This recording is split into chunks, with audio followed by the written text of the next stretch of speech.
NCERT पढ़ने को ये बेसिकली हमारा 3 फंडामेंटल होना भी चाहिए। फिर से देखो, तो जैसे जैसे टीचर भी जो है वो सीखता है अपने एनसीईआरटी आंदोलन में, टीचर जो है वो सीखता है कि हमारे पास बेसिकली फंडामेंटल क्या है। एक अच्छा स्टूडेंट एक अच्छे टीचर को हमेशा प्रेरित करता है कि हम कैसे जो है इस पे बेसिक फंडामेंटल कर सकते हैं। राइट दोस्तों, तो एनसीईआरटी आंदोलन के कुछ डायमेंशन क्रिएट हुए। जैसे सबसे पहले हमने शुरू किया बीटीएल, यानी बिटवीन द लाइन। इसको समझते जाना, between the line.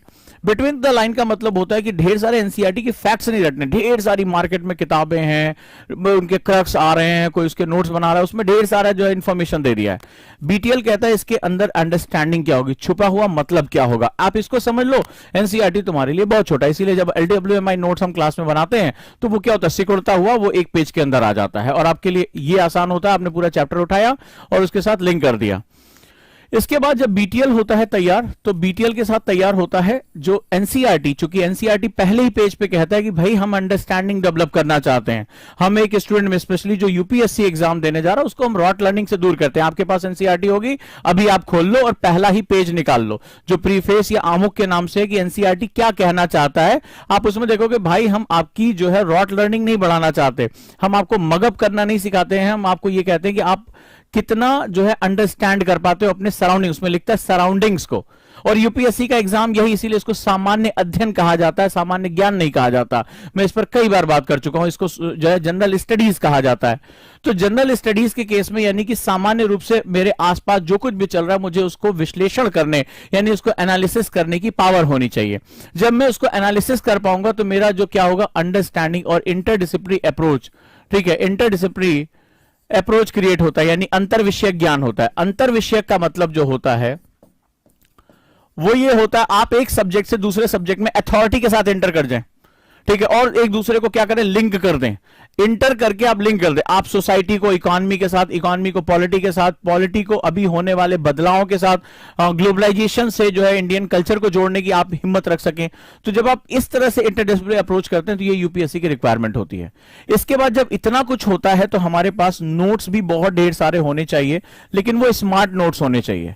Right, smart notes. Smart notes का मतलब होता है कम से कम चीजों के साथ, और ऑर्गेनिक नोट। स्मार्ट नोट की सबसे खास बात होती है ऑर्गेनिक होते हैं। ऑर्गेनिक मतलब आज मैंने पढ़ाया, मैंने कुछ स्मार्ट नोट बनाया, लेकिन कल को आपने कुछ और जोड़ा, आज कुछ नया आया, आज आपने देखा मैंने कल्चर पर डिस्कस किया। आज अगर आप जो है उठाकर देख लें, और आज जो डिबेट आई है इंडियन एक्सप्रेस में और जागरण में, तो आप देखेंगे वहां पर जो है वो भारत की भूमि, सनातन के बारे में काफी कुछ है।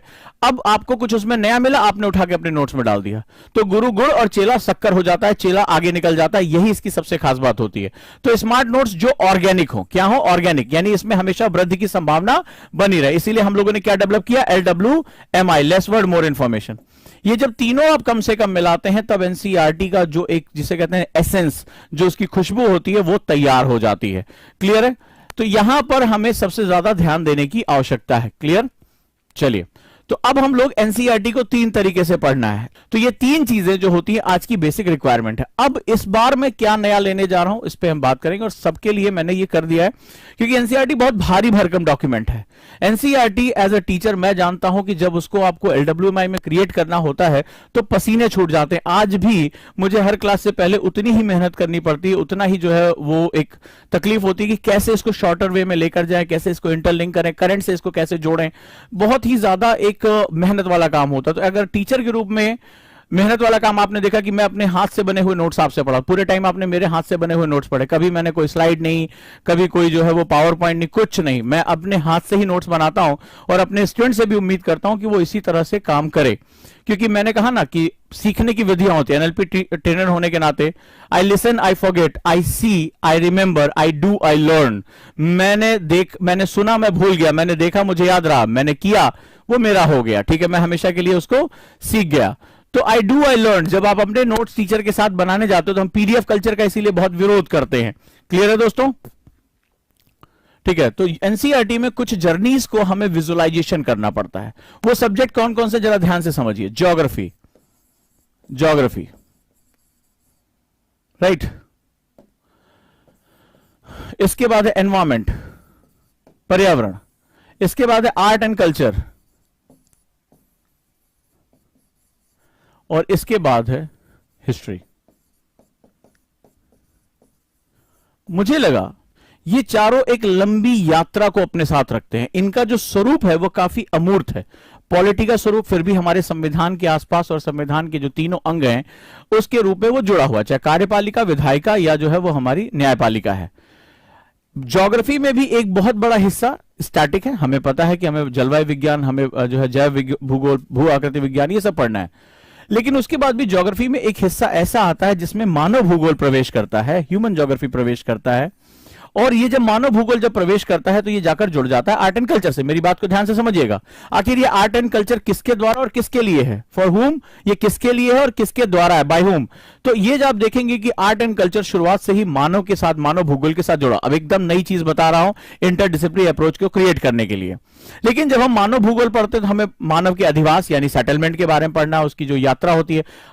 हमें पढ़ाया जाता है कि भाई हिस्ट्री में एक अलग सेगमेंट है, आप आर्ट एंड कल्चर में जाएंगे, आप वो फलाना गुफाओं के बारे में पढ़ेंगे, आप फलाना चीजों के बारे में पढ़ेंगे। तो मानव भूगोल भी अपने आप में, क्योंकि जब आर्ट एंड कल्चर पढ़ते हैं तो इसमें आप आर्ट एंड कल्चर, कला और संस्कृति, तो जो सांस्कृतिक हिस्सा है, चाहे वो इतिहास का हिस्सा हो चाहे वो भूगोल का हिस्सा हो, जो सांस्कृतिक विन्यास है वो दोनों में है, वो भूगोल में भी है और वो इतिहास में भी है। तो सांस्कृतिक विन्यासों में अगर हम अलग अलग लोगों को देखें तो जो आर्ट एंड कल्चर होता है वो वहां के मानव के जो अभिव्यक्ति होती है अपने, चाहे वो पत्थरों में हो, मूर्तियों में हो, आर्किटेक्चर में हो, कहीं पर भी उसकी अभिव्यक्ति के रूप में देखा जाता है। सो यहां पर अगर आज आप देखिए ध्यान से, जो ह्यूमन ज्योग्राफी है, जो मानव भूगोल का पार्ट है, क्या आपको नहीं लगता कि वो आर्ट एंड कल्चर से रिलेटेड है?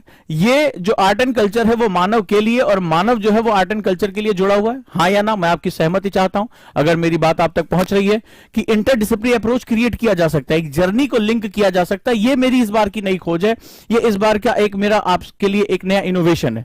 पिछली तीनों में तो मैं आपको मास्टर बना ही दूंगा, चाहे वो बीटीएल हो, चाहे वो एलडब्ल्यूएमआई हो और चाहे वो इंटरडिसिप्लिनरी अप्रोच हो। लेकिन इस बार एक नई जर्नी हम क्रिएट करने जा रहे हैं, चौथा डायमेंशन क्रिएट करने जा रहे हैं। घेर लेना हमें यूपीएससी को और बढ़ा देना एनसीईआरटी का वेटेज प्री में कि 50% तो मैं अकेले इसी के दम पे ठोक दूंगा। लेकिन उस तरीके से फैक्ट पढ़कर नहीं कि एनसीईआरटी का फैक्ट याद कर लिया और आप यूपीएससी में जाके आप 50% क्वेश्चन दे आओगे।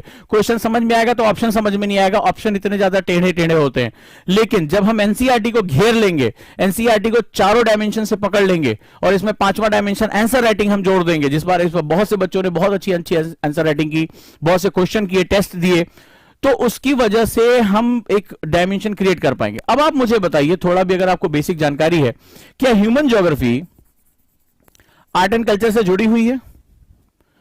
क्या ह्यूमन ज्योग्राफी में भी कैटेगरीज होती हैं? जैसे उसमें हम अगर बात करें तो जनजातीय समुदाय हो गया, ट्राइबल कम्युनिटीज हो गई, आदिवासी समुदाय हो गया, फॉरेस्ट ड्वेलर्स हो गए, इनके पास अपना एक आर्ट एंड कल्चर है। नॉर्थ ईस्ट के लोग अगर विशिष्ट आर्ट एंड कल्चर इनके पास है, बहुत ही अलग तरह का, अलहदा किस्म का जो है वो आर्ट एंड कल्चर है, जिसके बारे में हम बहुत ज्यादा जागरूक नहीं है।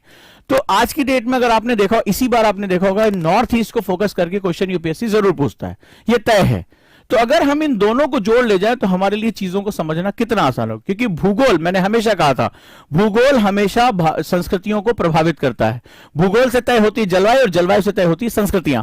जो आपका कल्चर होता है वो हमेशा ज्योग्राफी पे डिपेंडेंट होता है, याद रखिएगा। मैंने ऐसे कपड़े क्यों पहने, आपने उस तरह का क्यों पहना। आप, मेरा कोई स्टूडेंट इस समय हो सकता है मुझे कश्मीर में देख रहा हो, कोई स्टूडेंट हो सकता है मुझे साउथ में देख रहा हो, कोई नॉर्थ ईस्ट में देख रहा हो। आपका पहनावा अलग, रंग रूप अलग, आपके त्योहार अलग, कपड़े अलग, ये सब चीजें जो है वो बिल्कुल क्या होती हैं, अलग अलग होती हैं। सो यहां पर जो सबसे महत्वपूर्ण बात होती है, आर्ट एंड कल्चर और ज्योग्राफी को लिंक करना। अगर हम ये लिंक कर पाते हैं तो हमें इतना मजा आएगा। और अगर हम इसकी जर्नी क्रिएट कर पाए, फिर मैं जो वर्ड यूज कर रहा हूं बार बार, जर्नी, ये बहुत इंपॉर्टेंट है। क्योंकि जब हमारा स्टूडेंट पढ़ता है तो वो डब्बों की तरह पढ़ता है। सर आज आप हिस्ट्री की क्लास पढ़ाएंगे, ठीक है, कल भाई ज्योग्राफी पढ़ाएंगे, कल हम जो है वो आर्ट एंड कल्चर पढ़ेंगे, इस तरह से हम बात करते हैं। लेकिन अगर हमने जर्नी क्रिएट की कि हम ज्योग्राफी से होते हुए हिस्ट्री में प्रवेश करेंगे, आर्ट एंड कल्चर को उसके साथ जोड़ेंगे, तो वो जो जर्नी क्रिएट होती है वो आपकी जो नॉलेज का डायमेंशन होता है उसको बहुत एक्सपेंड कर देती है। इस बात को आप समझिएगा, ठीक है। तो चले, किसी ने पूछा क्लास कब से स्टार्ट होगा। क्लास स्टार्ट हो गई है हमारे यहाँ, जो है वो फालतू फंड की बातें नहीं होती हैं, क्लास स्टार्ट हो गई है। और जिसको लग रहा है कि क्लास का मतलब ये होता है कि उसमें मैं आऊंगा बोलूंगा लिखो अकबर ने ये किया, तो वो यहां पे ओजांग आईएएस एकेडमी वो कल्चर नहीं है, आपको निराशा होगी। हम यहां पर सबसे पहले उसका पर्पस जानते हैं, उसके बाद हम उसको एस्टैब्लिश करते हैं, ठीक है। और इसी वजह से होता है शुरुआत में जो ये रटने वाले बच्चे होते हैं कि एनसीईआरटी के नाम पे कुछ फैक्ट रट लेंगे, उनको हमारे साथ उलझन होती है। लेकिन जो रुक जाते हैं उनको पता होता है कि इसके बाद उन्हें क्या मिलने जा रहा है। धीरे धीरे उनको अपने सब्जेक्ट से लगाव होता है और उनको समझ में आता है कि ये चीज थी जो हम मिस कर रहे थे, राइट। तो चलिए हम यहां बात करने जा रहे हैं कि हम कैसे एक जर्नी क्रिएट कर सकते हैं। जिस दिन आप जर्नी क्रिएट करना शुरू हो जाओगे, यानी यात्रा के स्वरूप में, तो हम कहीं घूमने जाते हैं तो हमें मजा आता है, हम एक सब्जेक्ट से दूसरे सब्जेक्ट में अंदर से ऑटोमेटिकली प्रवेश करना शुरू कर देंगे। अब मुझे ये समझ में आया कि जब हम अलग अलग सब्जेक्ट्स पढ़ते हैं, अलग अलग चीजें जानते हैं, तो कई बार हमारे लिए उसका विजुअलाइजेशन बहुत मुश्किल हो जाता है। हम सब्जेक्ट को कई बार महत्वपूर्ण छोटे छोटे शब्द हो गए, छोटे छोटे कॉन्सेप्ट्स हो गए, वो हमसे मिस हो जाता है, हम उसको विजुअलाइज नहीं कर पाते हैं। इसके लिए इस बार मैंने शुरुआत की है मैपिंग से। मैपिंग यानी मानचित्रावली। मानचित्रावली, अब ये मानचित्रावली क्या है, क्या काम करेगी? मानचित्रावली बेसिकली 4 सब्जेक्ट्स के लिए बहुत इंपॉर्टेंट होती है। Can I understand my geography, in fact human geography, मानव भूगोल। क्या मैं इन्वायरमेंट के भी, आज के मुद्दे बहुत से मुद्दे हैं, क्योंकि इन्वायरमेंट आज की डेट में सिर्फ ज्योग्राफी का पार्ट नहीं रह गया, इन्वायरमेंट आज पॉलिटिक्स का पार्ट है। इसके बाद थर्ड वन जो है वो आर्ट एंड कल्चर, जैसा मैंने अभी बताया, और हिस्ट्री। हिस्ट्री में बहुत से ऐसी घटनाएं होती हैं जिनको जोड़ना हमारे लिए बहुत ही ज्यादा जरूरी है, राइट।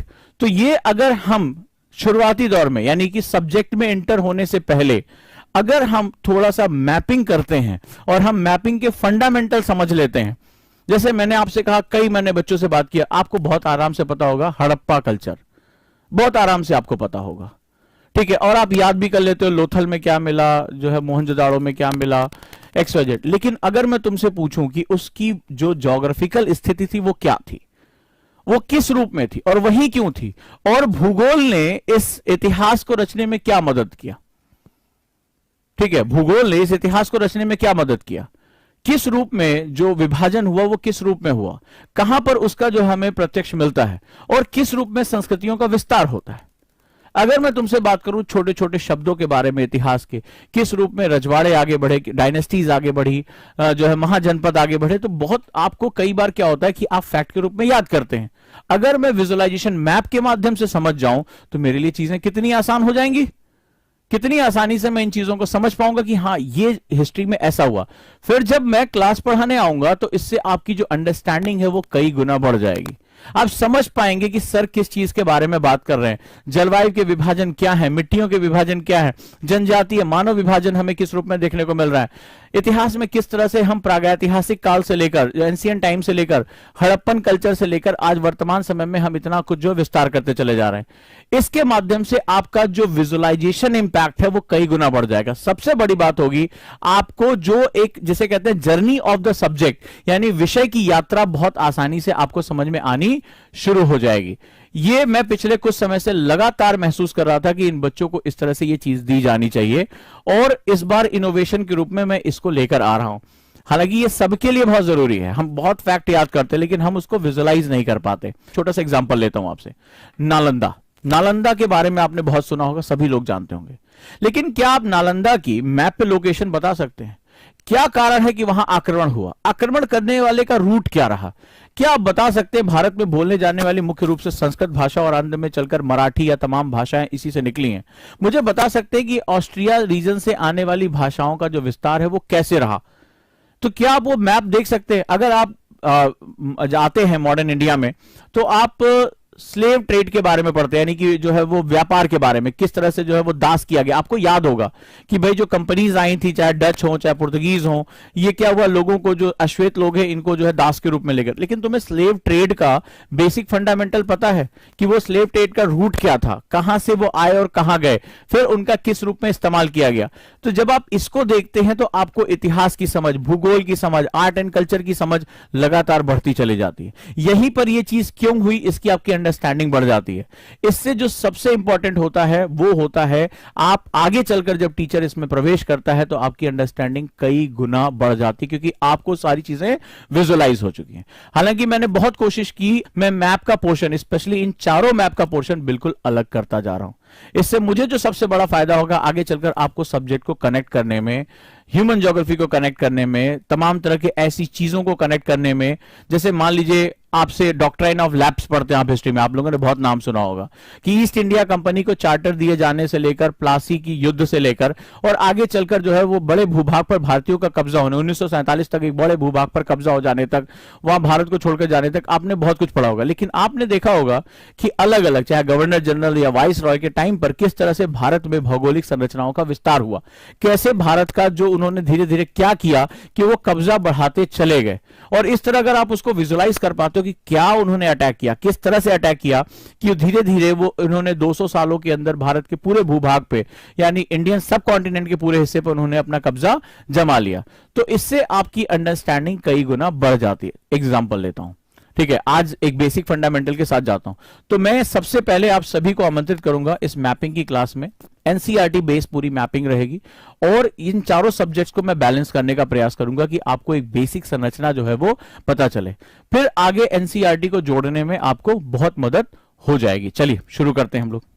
अब जब हम मानव भूगोल में आते हैं तो हम ढेर सारे जनजातीय लोगों के बारे में पढ़ते हैं, ट्राइबल ग्रुप्स के बारे में पढ़ते हैं। आपको पता है कि क्वेश्चन वहां से अक्सर आता रहता है, क्योंकि ट्राइबल पीपल एक खास तरह के आर्ट एंड कल्चर को भी जन्म देते हैं, एक खास तरह के जो है वो कला और संस्कृति को भी जन्म देते हैं।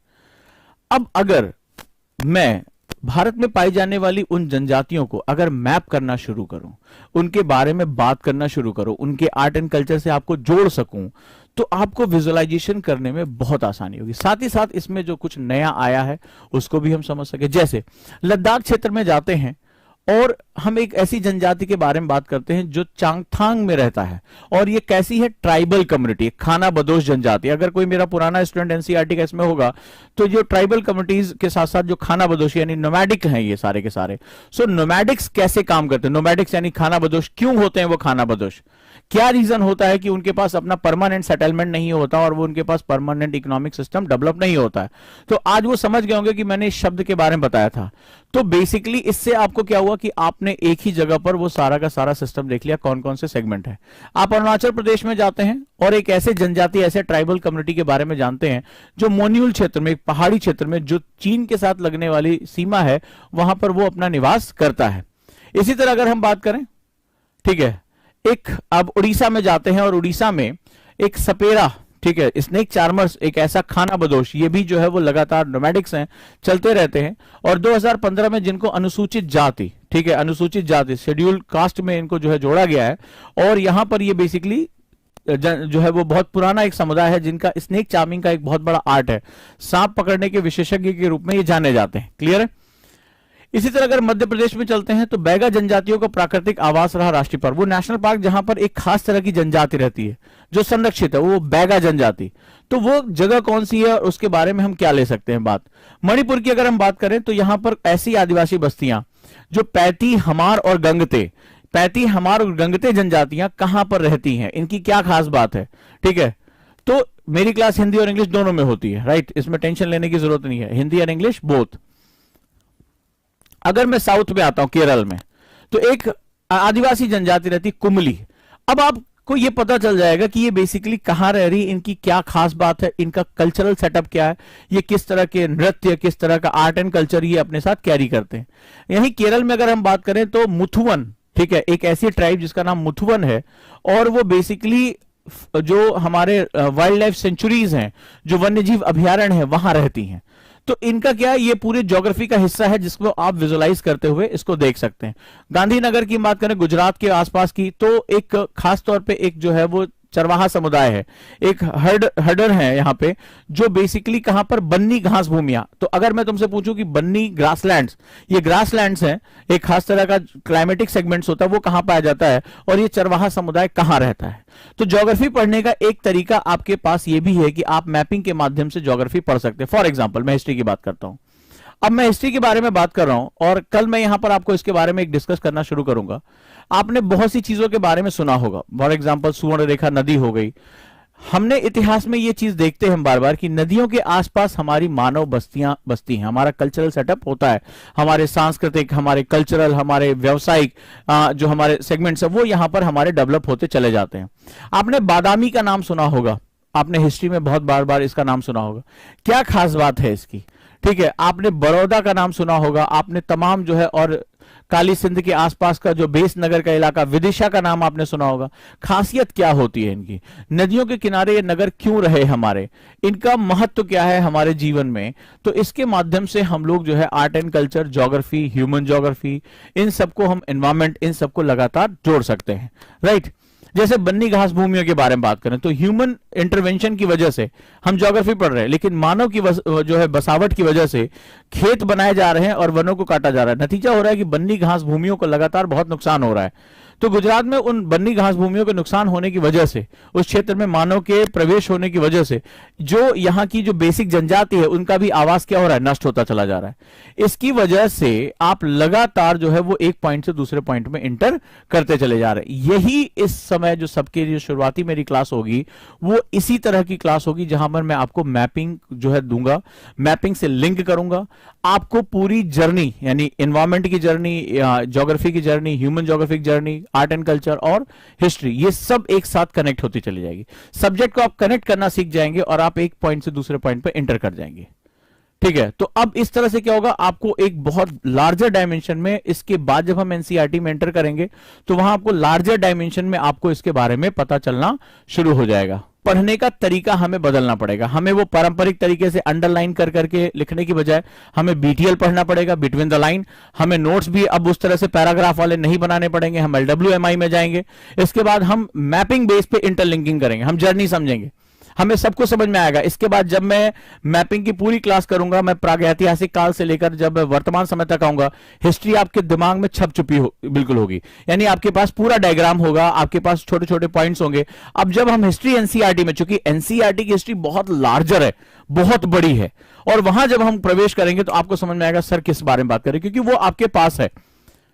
जब वो इमाम नगर की बात करेंगे, जब वो हड़प्पा, लोथल, इनकी बात करेंगे और वर्तमान समय के साथ जोड़ेंगे तो आपके लिए वो आसान होगा, आपके लिए वो समझना। बलूचिस्तान की बात हो रही, कहां था ये बलूचिस्तान, क्या खास बात थी, क्यों वहां पर ब्राह्मी लिपि पाई गई, अगर आप पढ़ेंगे अशोक ने क्यों उसका प्रयोग किया था, क्या रीजन था, वहां खनिज पाए। आज वर्तमान समय की जो चीजें हैं उसको आप इतिहास से जोड़कर देख सकते हैं, राइट। इंटरडिसिप्लिनरी अप्रोच क्या होता है? इंटरडिसिप्लिनरी अप्रोच ये होता है कि आप एक सब्जेक्ट से दूसरे सब्जेक्ट, बहुत अच्छा क्वेश्चन है कि आप कैसे जा सकते हैं।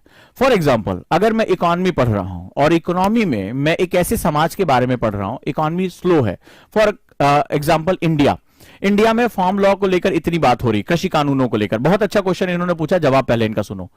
लेकिन सवाल है कि अगर आप पुरानी किताबों से पढ़ना शुरू करेंगे, आप पुरानी एनसीईआरटी उठा लें या कोई भी बुक उठा लें, तो भारत को एक कृषि प्रधान देश कहा गया, हाँ या ना, मुझे आप जवाब चाहिए आपसे। भारत को एक कृषि प्रधान देश कहा गया है, ये एग्रीकल्चर डोमिनेंट कंट्री है, जहां भारत की 55% आबादी जो है वो कृषि में संलग्न है।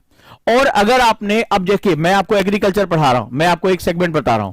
अब सवाल यह है, जब इन्होंने बहुत अच्छा क्वेश्चन पूछा, इसका जवाब भी इनको उतना अच्छा मिलना चाहिए, अंतर विषय क्या होता है, कैसे, क्यों मैं जो है मैपिंग के थ्रू इसको इंटरलिंक करने जा रहा हूं। तो मैं एग्रीकल्चर की बात कर रहा हूं, छोटा सा एग्जांपल ले लेते हैं। मेरे बच्चे जो अभी पढ़ चुके हैं वो जानते हैं कि मैंने क्या बात की, उसको लिंक कर लेंगे, मुझे बहुत कॉन्फिडेंस उनके ऊपर। अब एग्रीकल्चर जो है, जैसे ही आप इकोनॉमी में आते हैं, इकोनॉमी में आपको पता चलता है ये प्राइमरी सेक्टर है, प्राथमिक क्षेत्र है, यानी ये उद्योगों में प्रथम आता है, ठीक है। पहला ये होता है primary, secondary and tertiary. Economy में आपको पढ़ाया जाता है कि 3 क्षेत्र अर्थव्यवस्था के होते हैं, प्राइमरी जिसको एग्रीकल्चर कहते हैं, सेकेंडरी जिसको उद्योग कहते हैं, और टर्सरी जिसको सेवा क्षेत्र कहा जाता है। क्लियर हो गया? अब आप यहां पर समझ गए। तो एग्रीकल्चर में आपने देखा कि अगर आप हिस्ट्री पढ़ते हैं, अब जैसे मेरे बच्चों ने जब हिस्ट्री मेरे साथ पढ़ी, तो कल जब मैंने आपको भूमि के बारे में बताया, कॉर्नवालिस के बारे में, जमींदारी बताया, आपको जो है वो रैयतवाड़ी, महलवाड़ी बताया, आपको समझ में आ गया कि बेसिक फंडामेंटल है कहां, प्रॉब्लम कहां है। प्रॉब्लम के लिए आपको इतिहास उठाना पड़ेगा कि लैंड तो यार किसी के पास बची नहीं, और उससे भी पहले आपको कंपनी के शासन पे जाना पड़ेगा कि कैसे उन्होंने भारत की जो हस्तशिल्प है, भारत का जो सेगमेंट है वो बर्बाद कर दिया।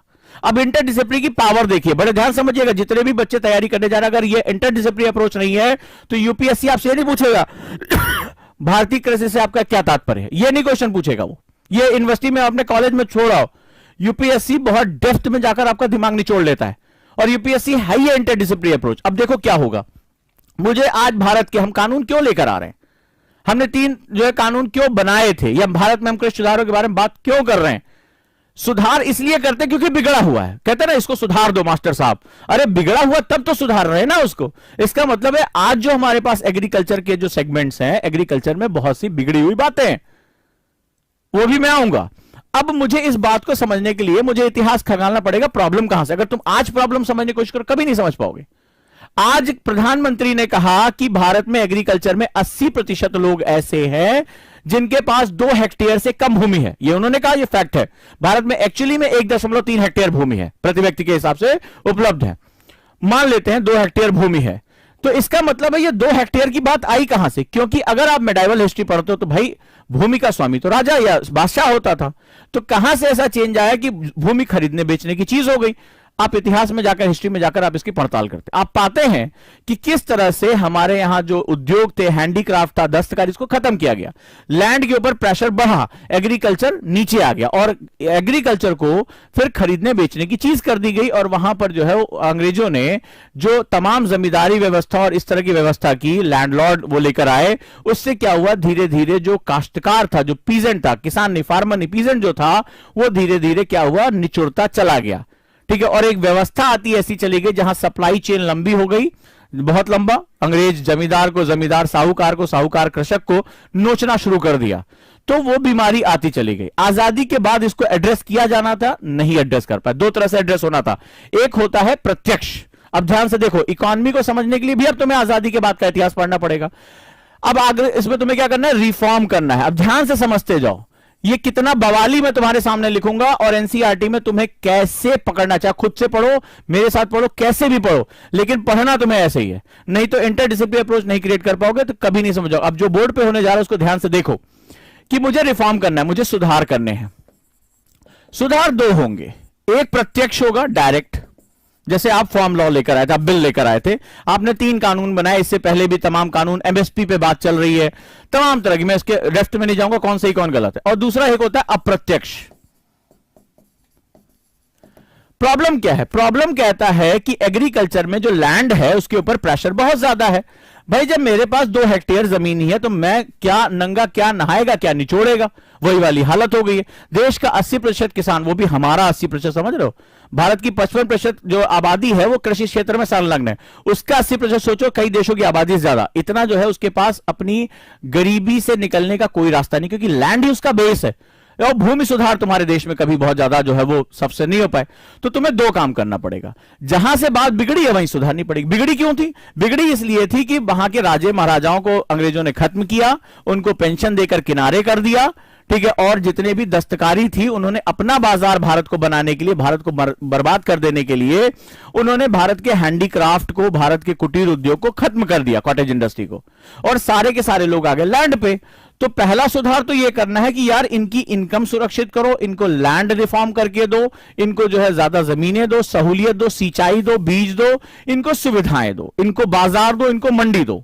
दूसरा अप्रत्यक्ष यानी इनडायरेक्ट तरीका यह है कि इसमें से लोगों को निकालकर इंडस्ट्री में लेकर चले जाओ। भाई मुझे क्या जरूरत है खेती करने की अगर मेरे इंडस्ट्रियलाइजेशन बहुत अच्छा रहा। चाइना का मॉडल देख लो, चाइना अपनी बड़ी से बड़ी आबादी को इंडस्ट्री में कन्वर्ट करा ले गया, तो लैंड के ऊपर प्रेशर क्या हो गया, कम हो गया। यह सर्विस सेक्टर में लेके चले जाओ, सेकेंडरी या टर्सरी में लेकर चलो, ये इनडायरेक्ट है। तो ये क्या करेगा, ये खींचकर वहां से लोगों को निकाल देगा, लैंड पर व्यक्ति जो है वो ज्यादा से ज्यादा अवेलेबल होगी। तो ये 2 तुम्हें काम करने थे। प्रत्यक्ष रूप में तुम्हें ढेर सारी चीजें करनी थी, आपको उसको लैंड देना था, उसको जो है वो क्या करना, मार्केट देना था, और सबसे बड़ी बात अब मैं बात करने आ रहा हूं, और वो सबसे बड़ी बात थी। अब ये तो कहेंगे साहब इकोनॉमी आप पढ़ा रहे हैं, आ जाओ। जब हम प्राइमरी सेक्टर है, प्राथमिक सेक्टर है, और इसको हम उद्योग कहते हैं, तो उद्योग में पहली शर्त होती है, उद्योग में चाहिए होता है निवेश। निवेश का मतलब होता है इन्वेस्टमेंट। उद्योग में चाहिए होता है निवेश। क्यों करते हैं, why we do investment, because of value addition. हम किसी भी चीज में वैल्यू एडिशन करते हैं। किसी भी राष्ट्र में वैल्यू एडिशन यानी मूल्यवर्धन सबसे जरूरी शर्त होती है। मूल्यवर्धन का मतलब होता है पॉजिटिव वे में जाना। ठीक है भाई, आपने किया तो आपको निवेश यानी इन्वेस्टमेंट करना पड़ेगा, आपको वैल्यू एडिशन करना पड़ेगा। जब वैल्यू एडिशन शब्द आप सुनते हैं तो आपको लगता है अच्छा ये हमने पैसा लगाया घटाक से, इधर जो है इधर हम आलू डालेंगे उधर सोना निकलेगा, ठीक है, तो यहां हम क्या करेंगे, निवेश करेंगे, वैल्यू एडिशन नहीं।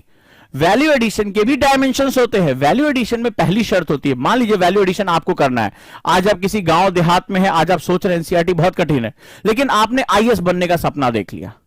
अब मैं कितने भी नए तरीके, मैंने कहा एलडब्ल्यूएमआई नोट्स बनवाऊंगा, मैं तुमसे कह रहा हूं इंटरडिसिप्लिनरी पढ़ाऊंगा, मैपिंग भी करा रहा हूं, बीटीएल भी करा रहा हूं, लेकिन आप कुछ नहीं करना चाहते। आप कह रहे नहीं सर हम तो आंख बंद करके सोते रहेंगे आराम से, बस आप पढ़ाइए, आप पढ़ाइए, आप बताइए आईएएस बनने के नहीं। अब आप में से कोई पूछ ले, यानी अगर पहली शर्त क्या है वैल्यू एडिशन की, पहली the first condition of the value addition is self involvement. ध्यान से समझो, सेल्फ इन्वॉल्वमेंट। क्वेश्चन है एक मेरा, तो पहली जिम्मेदारी वैल्यू एडिशन की किसकी है? मान लो मैं तुम्हें लाख गला फाड़ के पढ़ा दूं, मैं तुम्हें बेस्ट से बेस्ट पढ़ा दूं, लेकिन अगर तुम तैयार नहीं, सेल्फ इन्वॉल्वमेंट नहीं कर, तुम्हें पढ़ ही नहीं रहे हो, तुम सुन ही नहीं रहे हो, तो फिर जब पहली शर्त तुम सेल्फ जो इन्वॉल्वमेंट नहीं कर रहे हो, यानी तुम खुद जो है शुरुआत नहीं कर रहे हो, तो कभी भी वैल्यू एडिशन की शुरुआत नहीं हो सकती, नहीं हो सकती। सरकार क्या कर रही है, गवर्नमेंट ऑर्गेनाइजेशन क्या कर रही है, डजंट मैटर। जब तक, याद रखिएगा, जब तक आप शुरुआत नहीं करते हैं तब तक आप कभी भी वैल्यू एडिशन की शुरुआत नहीं कर सकते। और कोई भी अर्थव्यवस्था, आज की सबसे प्रगतिशील अर्थव्यवस्था है वैल्यू एडिशन बेस्ड अर्थव्यवस्थाएं होती, याद रखिएगा। जितनी भी इकॉनमी है वैल्यू बेस्ड यानी मूल्यवर्धन बेस्ड इकॉनमीज होती हैं, इसीलिए हम स्किल नॉलेज पर इतना ज्यादा फोकस कर रहे हैं, टेक्नोलॉजी पे फोकस कर रहे हैं, आर&डी पे फोकस कर रहे हैं, हर तरह से हम मारे जाते हैं। लेकिन आज हम न सिर्फ अपने लोगों की जरूरतें पूरी कर रहे हैं, हम निर्यात कर रहे हैं, यह होता है वैल्यू एडिशन। लेकिन जब तक आप इन्वॉल्वमेंट नहीं करेंगे तब तक आप कभी भी वैल्यू एडिशन की शुरुआत नहीं करें। इसके बाद आता है गवर्नमेंट इंटरवेंशन, सरकारी जो प्रवेश होता है, इसके बाद होता है मार्केट यानी बाजार, और चौथा होता है तकनीक यानी टेक्नोलॉजी। ये चार जब मिलते हैं तब वैल्यू एडिशन की शुरुआत होती है। लेकिन आप एक ऐसे समाज में, अब आ जाइए इकोनॉमी से निकलकर सोसाइटी में, अब देखिए इंटरडिसिप्लिनरी अप्रोच कैसे होता है। आपकी पूरी सोसाइटी सुरक्षा की खाली मांग कर रही है, मेरे अधिकार ना छीनो, मेरे अधिकार रहने दो, मुझे सिक्योर कर दो किसी तरीके से। जो गरीब है वो गरीब, सुरक्षा का मतलब ये नहीं कि तुम किसी दुश्मन से, सुरक्षा का मतलब होता है यथास्थिति बने रहना। कई बार आई एम नॉट कंफर्टेबल, मैं अपने कंफर्ट जोन से बाहर नहीं आना चाहता, मैं किसान हूं, मैं तुमसे मांग लूं 5 साल बाद मेरा कर्ज माफ कर दो, मैं किसान हूं, देश का किसान। कहते हैं भारत की खेती मानसून का जुआ है। भाई राजनीति भी कितने गंदे शब्द इस्तेमाल करती है, अरे मानसून का जुआ है, तुम 50 साल से बदलता चल रहे हो, उसको नहर बना के नहीं दे पा रहे हो, उसको सिंचाई सुविधा नहीं दे पा रहे हो। भारतीय कृषि घाटे का सौदा है, आपने कई किताबों में पढ़ा होगा, तुम बता ही रहे हो कि ये उद्योग डूबने के लिए बना, जब तुम उसको बार बार बोल रहे हो घाटे का सौदा, तो कहां से अपने लिए वैल्यू एडिशन करेगा? यानी सोसाइटी अगर प्रोग्रेसिव नहीं है, सोसाइटी में इनोवेशन नहीं है, सोसाइटी में प्रोग्रेस नहीं है, रिस्क टेकिंग सोसाइटी नहीं है। देखो सुरक्षा से निकलने के लिए रिस्क लेना पड़ता है कि चलो कुछ नई फसल ट्राई करते हैं, कुछ नया तरीका देखते हैं, कुछ नया उगाते हैं, बहुत साल से गेहूं चावल उगा लिया, तो रिस्क टेकिंग सोसाइटी होती है। रिस्क से इनोवेशन बढ़ता है, इनोवेशन तुम्हारी लाइफ का हिस्सा बनता है और हमारी प्रोडक्टिविटी बढ़ जाती है। बड़ा सिंपल सा फंडा है। तो आप एक ऐसे समाज की परिकल्पना करो जो जड़वत है, जो इनर्शिया के साथ है, वो बदलाव नहीं चाहता या बदलाव नहीं कर पा रहा है, यह बदलाव का विरोधी भी है। आपने देखा अभी क्या हुआ, बदलाव का विरोधी भी है, उसके पक्ष में भी बदलाव है तो भी उसका विरोध कर रहा है राजनीति के कारण। ये पूरे देश ने जो है सब कुछ देखा। तो अब ऐसी कंडीशन में क्या होगा, ऐसा समाज कभी भी वैल्यू एडिशन की शुरुआत नहीं कर पाया। फॉर एग्जांपल है, तो आपसे आपने कहा पिताजी मुझे एक उद्योगपति बनना है, आज की डेट में बहुत से यूथ हैं, बहुत अच्छा अच्छा काम कर रहे हैं, यूनिकॉर्न इंडिया में जा रहा है। अब पिताजी जो है वो ये सोच के बैठे थे कि तुम सरकारी नौकरी हर हालत में करोगे, भले चाहे तुम तृतीय श्रेणी जो है वो सरकारी कर्मचारी बनो, कोई दिक्कत नहीं है, तभी शादी होगी तुम्हारी, तभी अच्छा तुम्हें दहेज मिलेगा। उन्होंने ढेर सारे सपने देख रखे। तुम पहुंचे उनके पास, बोला पिताजी मैं अपने दम पर कुछ करना चाहता हूं। पिताजी ने चप्पल निकाली, बोले फिर से बोलो क्या कह रहे थे। अब तुमने उनके हाथ में 9 नंबर की पैराग्राफ देखी, अपने सपने अपने थूक के साथ घटक लिए। बोले अब नहीं पिताजी हम कुछ नहीं कह रहे थे, हम कह रहे थे वो क्या नाम है बैंक पीओ फॉर्म निकला, हम भरने जा रहे हैं। होता है हमारे समाज में, जैसे ही आप उनको कुछ कहते हैं तुरंत बोलते हैं अरे सरकारी नौकरी कर लो। अभी आप ज्यादा नहीं, पेटीएम के जो सीईओ हैं, आपने देखा कि भारत में सबसे बड़ा जो है वो आईपीओ खुला, सबसे बड़ा अभी तक का। उन्होंने खुद कहा कि मेरे पिताजी ने कहा क्या यार ये नौटंकी वोटंकी कर रहे, कोई सरकारी नौकरी ज्वाइन कर लो, क्योंकि सरकारी नौकरी का मतलब होता है सुरक्षा, सिक्योरिटी, और समाज सिक्योरिटी देता है। भैया कोई लड़की नहीं देगा तुम्हें शादी करने के लिए, क्योंकि वो सिक्योरिटी देख रहा है दामाद जी सिक्योर है कि नहीं है। तो अब ऐसी कंडीशन में जब ऐसा समाज जब सिक्योरिटी देख रहा हो, रिस्क टेकिंग नहीं है, तो इनोवेशन कहां करेगा? अगर पेटीएम के सीईओ ने अपने पिताजी की सुनी होती तो आज आप शेखर का नाम ही नहीं सुनते कहीं। आज भारत का सबसे बड़ा आईपीओ, और उन्होंने कितने युवाओं को प्रेरित किया होगा, यार हम भी कुछ अपना कर सकते हैं। आज यही कारण है पेटीएम की सक्सेस के बाद अगर आप देखेंगे भारत में फिनटेक्स यानी कि फाइनेंशियल टेक्नोलॉजीज इंडिया में, पूरी दुनिया में नंबर 1 हम पहुंच गए। सबसे ज्यादा पूरी दुनिया में यूनिकॉर्न जो पैसा ले रहे हैं वो फिनटेक्स में ले रहे हैं, फाइनेंशियल टेक्नोलॉजीज में ले रहे हैं। ये होती है सक्सेस स्टोरीज। जब आप रिस्क लेते हैं, जब आप खतरा मोल लेते हैं, तो आप ये समझिए मैं इकोनॉमी को सोसाइटी के साथ जोड़ रहा हूं, पॉलिटी के साथ जोड़ रहा हूं। तो ये जो जोड़ने की कला है, ये जो बोर्ड पे लिखा है, यही है यूपीएससी। ऐसा मत समझिएगा एनसीईआरटी केवल फैक्ट रटने का नाम नहीं है। अगर यूपीएससी को समझना चाहते हो तो एक पॉइंट को दूसरे पॉइंट से लिंक करना आपको आता होना चाहिए। और अगर ये जिस दिन आप सीख गए उस दिन आप खुद कहेंगे sir union public service commission मुझे कब बुला रहा है, मुझे बस उस दिन का इंतजार है।